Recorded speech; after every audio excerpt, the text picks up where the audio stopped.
Welcome back. President Trump's moves to strengthen borders, restore economic nationalism, and rescue rule of law coincide with a populist wave across the Americas. Bolsonaro in Brazil, Milei in Argentina, and of course the GOAT Nayib Bukele in El Salvador have given hope to millions. Tonight, we delve into whether Chile will be the next nation state to shift from left to right. Chile's current government assumed office 3 years ago, and they're avowedly socialist. To defeat the siren song of socialism in Latin America, great leaders must emerge. In Chile, that leader might just be Johannes Kaiser. He's in their Congress now, and though his own party functionally expelled him, he's developing quite the following. Kaiser is popular on social media, particularly YouTube, where he has expressed strong conservative viewpoints and libertarian tendencies. He's energized a young, anti-established, liberty-leaning audience frustrated with Chile's traditional political elites and their progressive reforms.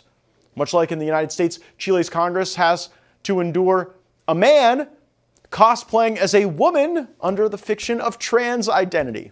During a YouTube podcast, Kaiser joked about having to share bathrooms with a man who calls himself Amelia Schneider. Pero ¿sabes cuál va a ser la gracia? Tú vas a tener que compartir baño con Emilia Schneider. This clip resulted in backlash in Chile and adoration from our program. Member of the Chilean Chamber of Deputies, Johannes Kaiser, joins us now. Congressman, I want to start just orienting the American people to Chilean politics. What should Americans know about the goals of the ruling party in Chile today? Well, I think they're trying to survive their own incompetence.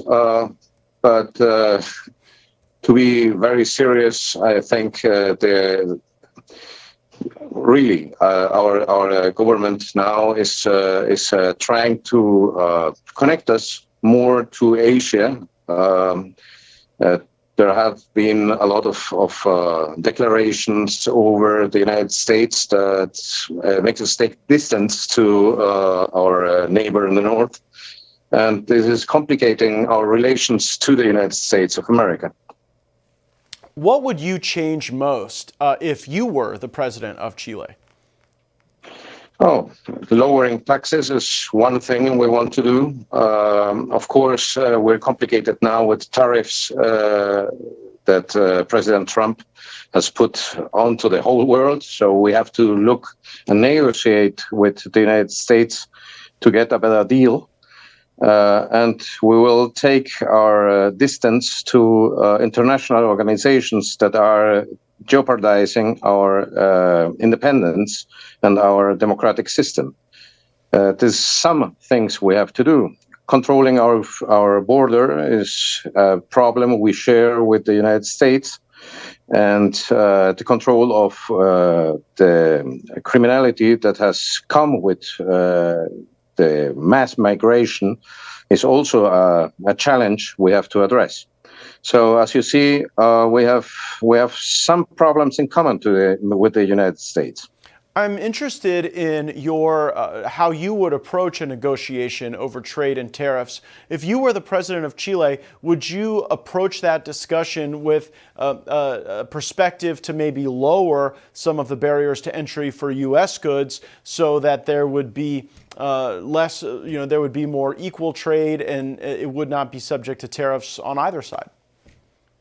I understand that tariffs are always a tax on their own population. Okay, that means that Chileans are paying more for importing American goods. That's not a good business for us.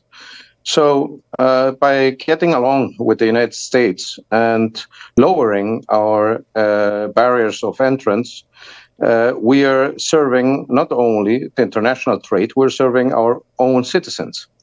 I think this will be really a win-win situation from our point of view.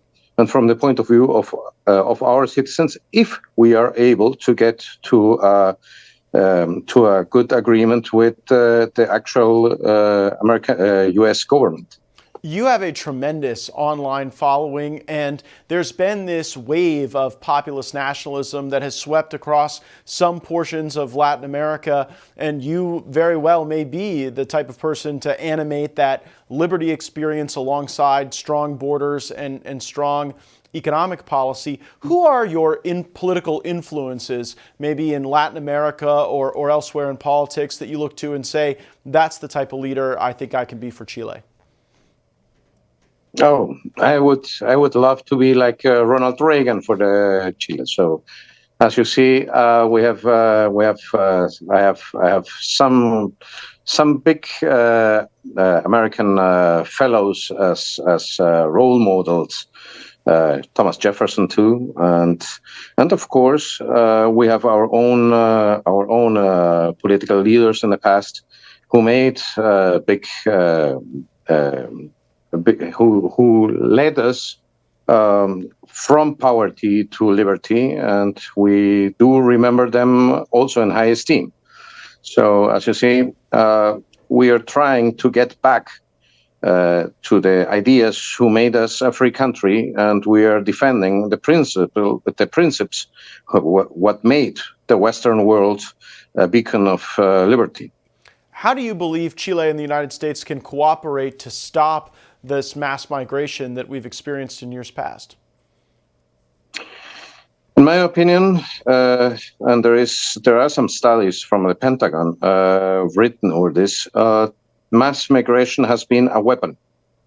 There is has been used as it's called the weapon of mass migration, and it was intentionally released over our continent to destabilize most of Latin American countries by Venezuela and Cuba. So we have to address at some point that we have cancer in our midst, and we have to think seriously about the roads that can lead to free both countries, three countries, if we take also Nicaragua into account. So without that, we will have always states that are using their resources to jeopardize our democracy, and not only in the other countries in Latin America. I'm sure they have been active in the United States too.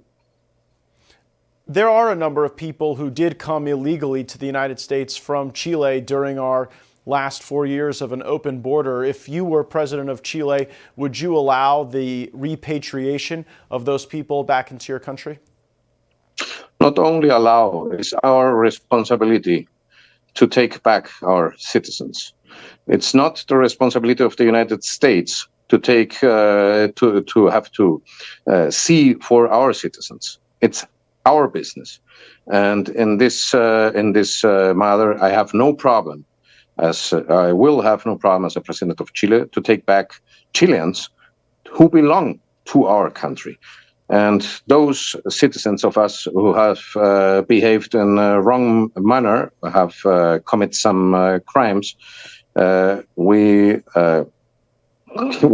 seriously command you to give them the punishment they deserve, and if it's needed, to send them here, where we will apply the punishment that has been decreed by your courts. Your policy views are very impressive.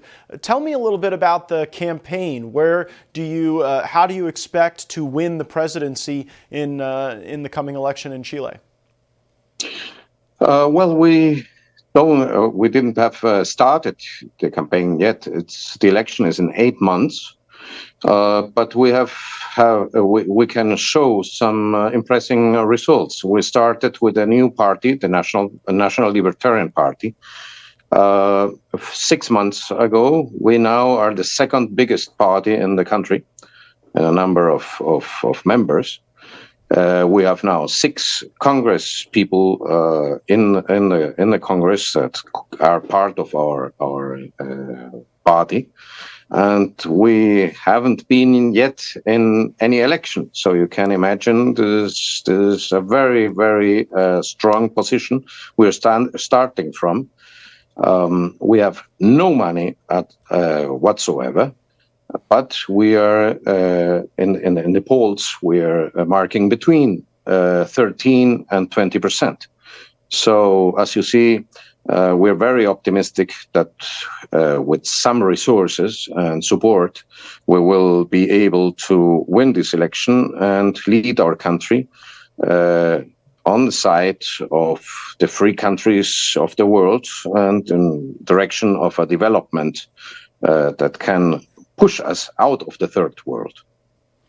Member of the Chilean Chamber of Deputies, and very exciting prospects as a potential presidential candidate and potential president of Chile, Johannes Kaiser. Thank you so much for joining us on the program and sharing your vision. Thank you very much for the invitation, and I wish you all good things in the United States. Thank you so much. We're watching with a lot of attention what you're doing now. Well, thank you. We very much appreciate that. Stay safe on the trail.